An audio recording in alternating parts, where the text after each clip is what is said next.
Question number 11। मूल अधिकारों के संदर्भ में निम्नलिखित कथनों में से कौन सा या से सही हैं? एक, वे अनुल्लंघनीय प्रकृति के हैं और उनमें संशोधन नहीं किया जा सकता है। 2, वे राज्य और निजी व्यक्ति दोनों की कार्रवाइयों के विरुद्ध उपलब्ध हैं। 3, वे कार्यपालिका और विधायिका दोनों की निरंकुशता पर नियंत्रण के रूप में कार्य करते हैं। नीचे दिए गए कूट का प्रयोग कर सही उत्तर चुनिए। ऑप्शन ए केवल 1 और 3, ऑप्शन बी केवल 2, ऑप्शन सी केवल 2 और 3, ऑप्शन डी केवल 1, 2, 3। इसका आंसर ऑप्शन सी 2 और 3 सही हैं और पहला स्टेटमेंट इसमें ये गलत है। ये वो अनुल्लंघनीय प्रकृति के हैं, बल्कि ऐसा कुछ नहीं है और इसमें संशोधन एक सीमा तक किया जा सकता है, बल्कि इसमें कहा गया नहीं किया जा सकता है। तो इसका आंसर 1 को काट देंगे हम, तो आंसर दूसरा और तीसरा ऑप्शन सी आंसर इसका होगा। Question number 12। मूल कर्तव्यों के संदर्भ में निम्नलिखित कथनों में से कौन सा या से सही है या हैं? मूल कर्तव्य फंडामेंटल ड्यूटीज़ के बारे में बात कर रहा है। 1, इनका उपयोग न्यायालयों द्वारा किसी विधि की संवैधानिकता को निर्धारित करने हेतु किया जा सकता है। 2, इन्हें संसद द्वारा विधि निर्माण के माध्यम से लागू किया जा सकता है। नीचे दिए गए कूट का प्रयोग कर सही उत्तर चुनिए। ऑप्शन ए केवल 1, ऑप्शन बी केवल 2, ऑप्शन सी 1 और 2 दोनों, ऑप्शन डी ना तो 1 ना ही 2। तो इसका आंसर दोनों ही स्टेटमेंट सही हैं। ये भी ठीक है, ये भी ठीक है। मूल कर्तव्य के बारे में दोनों ही बातें ठीक है, इसलिए आंसर ऑप्शन सी है। Question number 13। संविधान में अपनाई गई भारतीय पंथ निरपेक्षता की निम्नलिखित में से कौन सी विशेषता या विशेषता हैं या हैं? 1, धर्म एक व्यक्तिगत विषय है तथा राज्य द्वारा इसमें कोई हस्तक्षेप नहीं किया जाता है। 2, किसी भी नागरिक को धर्म या जाति के आधार पर राज्य के किसी भी शैक्षणिक संस्थान में प्रवेश से वंचित नहीं किया जा सकता है। 3, प्रत्येक धार्मिक संप्रदाय को बिना किसी प्रतिबंध के धर्मार्थ संस्थानों की स्थापना और पोषण का अधिकार है। नीचे दिए गए कूट का प्रयोग कर सही उत्तर चुनिए। ऑप्शन ए केवल 1, ऑप्शन बी केवल 1 और 2, ऑप्शन सी केवल 2, ऑप्शन डी केवल 2 और 3। तो इसका आंसर केवल 2 सही है, ऑप्शन सी। ये बात सही, धर्म एक व्यक्तिगत विषय है लेकिन इसमें हस्तक्षेप किया जा सकता है। ठीक है, ये नहीं, इसका विशेष ध्यान रखना है। और ये भी गलत है, ऑप्शन 2 सही है। Question number 14। उच्चतम न्यायालय के निम्नलिखित में से कौन सा या से बाद मूल अधिकारों फंडामेंटल राइट्स और राज्य के नीति निर्देशक तत्वों यानी कि DPSP के बीच टकराव से संबंधित है या हैं? 1, IR कोहिलोवाद 2007, 2, गोलकनाथवाद 1967, 3, मेनका गांधीवाद 1978, 4, मिनर्वा मिल्स वाद 1980। नीचे दिए गए कूट का प्रयोग कर सही उत्तर चुनिए। ऑप्शन ए केवल 1 और 2, ऑप्शन बी केवल 2 और 4, ऑप्शन सी केवल 3 और 4, ऑप्शन डी केवल 1। इसका आंसर इज ऑप्शन बी 2 और 4। ये और ये दोनों इससे संबंधित नहीं है। आईआर काहिलोबाद और मेनका गांधीबाद दोनों के बीच टकराव नहीं करता, बल्कि गोलकनाथबाद और मिनर्वा मिल्सबाद ये हैं। और इनके साथ साथ चंपकम दोराइजनबाद 1951 और केशवानंद भारतीबाद 1973 ये भी दोनों के बीच टकराव पैदा करते हैं। क्वेश्चन नंबर 15, संविधान के अनुच्छेद 12 में प्रदत्त राज्य की परिभाषा में निम्नलिखित में से कौन से शामिल हैं? एक, Delhi metro rail corporation DMRC। 2, भारतीय विशिष्ट पहचान प्राधिकरण UIDAI। 3, नीति आयोग। 4, भारतीय रिजर्व बैंक RBI। नीचे दिए गए कूट का प्रयोग कर सही उत्तर चुनिए। ऑप्शन ए केवल 1 और 3, ऑप्शन बी केवल 2 और 4, ऑप्शन सी केवल 1, 2 और 3, ऑप्शन डी 1, 2, 3, 4। इसका आंसर ऑप्शन डी चारों ही सही हैं, क्योंकि अनुच्छेद 12 में राज्य की परिभाषा में कहा गया है कोई भी निजी निकाय या एजेंसी जो राज्य की संस्था के रूप में कार्य कर रही है।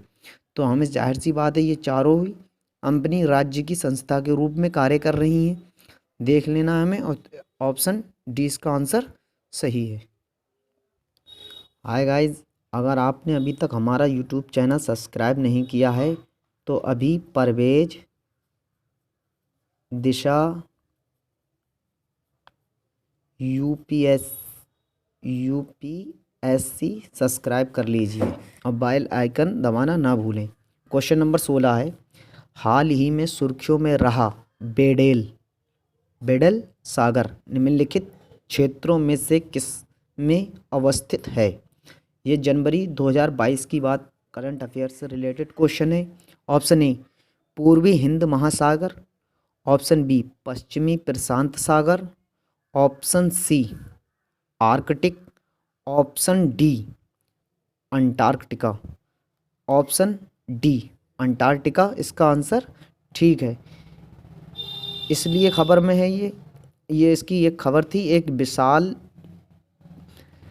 फिश ब्रीडिंग कॉलोनी की खोज हुई थी अंटार्कटिका में, इसीलिए ये क्वेश्चन बना है। क्वेश्चन नंबर 17, केंद्रीय सतर्कता आयोग CBC के संदर्भ में निम्नलिखित कथनों पर विचार कीजिए। एक, यह एक संवैधानिक निकाय है। 2, इसके अध्यक्ष और सदस्यों की नियुक्ति राष्ट्रपति द्वारा की जाती है। उपर्युक्त कथनों में से कौन सा या से सही है या है? ऑप्शन ए केवल 1, ऑप्शन बी केवल 2, ऑप्शन सी 1 और 2 दोनों, ऑप्शन डी ना तो 1 ना ही 2। 70 में आंसर ऑप्शन बी केवल 2। इसके केंद्रीय सतर्कता आयोग के बारे में हम जान लें। ये भ्रष्टाचार रोकने की एक संस्था है। इसे 1964 में बनाया गया था और राष्ट्रपति और उसके साथ 3 अन्य लोग इसमें इसके अध्यक्ष और सदस्यों की नियुक्ति करते हैं। इसकी अध्यक्ष और सदस्यों की नियुक्ति राष्ट्रपति करता है, लेकिन इसके 3 अन्य सदस्य होते हैं। इसका अध्यक्ष राष्ट्रपति होता है, 3 अन्य सदस्य होते हैं प्रधानमंत्री, गृह मंत्री और लोकसभा में विपक्ष का नेता। 2003 में इसे संवैधानिक नहीं सांविधानिक निकाय बनाया गया था। इसलिए ऑप्शन 2 सही है, 1 गलत होता है, तो option B right answer. Question number 18, संविधान के अनुच्छेद 32 के तहत प्रदत्त संवैधानिक उपचारों के अधिकार के संदर्भ में निम्नलिखित में से कौन सा या से सही है या है? 1, इसे किसी भी कार्यपालिका आदेश या विधि की संवैधानिकता का निर्धारण करने के लिए लागू किया जाता है यदि ये प्रत्यक्ष रूप से किसी मूल अधिकार का उल्लंघन करता है। 2. मूल अधिकारों के परिवर्तन के मामले में उच्चतम न्यायालय को मूल और अन्य क्षेत्राधिकार प्राप्त है। 3. ये संविधान की एक मूल विशेषता है और इसे संवैधानिक संशोधन द्वारा भी नहीं हटाया जा सकता है। नीचे दिए गए कूट का प्रयोग कर सही उत्तर चुनिए। ऑप्शन ए केवल 1 और 2, ऑप्शन बी केवल 3, ऑप्शन सी केवल 1 और 3, ऑप्शन डी 1 2 3। इसका आंसर ऑप्शन सी 1 और 3, दूसरा गलत है। इसमें है अन्य क्षेत्राधिकार प्राप्त है, बल्कि अन्य नहीं है। अनुच्छेद 226 के उच्च न्यायालय के क्षेत्राधिकार है। ये अन्य क्षेत्राधिकार प्राप्त जो है वो हाई कोर्ट के अनुच्छेद 256 के क्षेत्राधिकार है। क्वेश्चन नंबर 19, भारत में संघ राज्य क्षेत्र के गठन हेतु निम्नलिखित में से कौन से कारण उत्तरदायी हैं? 1. सांस्कृतिक भिन्नताएं, 2. सामरिक महत्व, 3.